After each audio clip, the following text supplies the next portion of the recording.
छोटे से गांव में रामू नाम का एक व्यक्ति अपनी पत्नी और 7 साल के बेटे छोटू के साथ रहता था। रामू शहर में मजदूरी करता था। उनकी आर्थिक स्थिति इतनी खराब थी कि कभी-कभी रात को उन्हें आधा पेट खाकर ही सोना पड़ जाता था।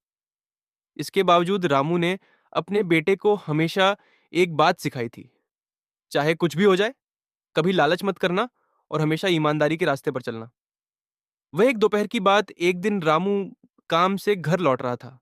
तभी उसे सड़क किनारे एक काला चमड़े का बटुआ पड्ढा मिला।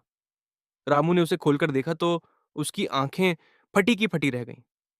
उसमें नोटों की गड्डियां थीं और एक सोने की अंगूठी भी थी।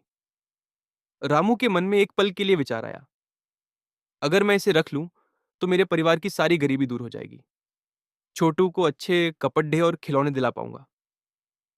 लेकिन अगले ही पल उसे अपने पिता की दी हुई सीख याद आ गई।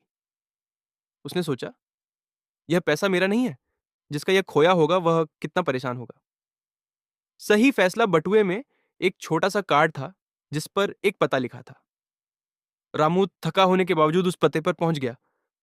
वह शहर के एक बड्डे सेठ का घर था।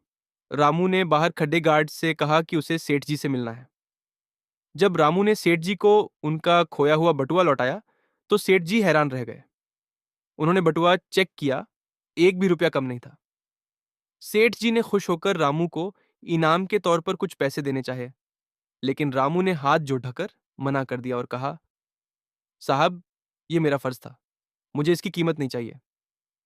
अगले दिन वह सेठ रामू की झोपड़ी पर पहुंचे।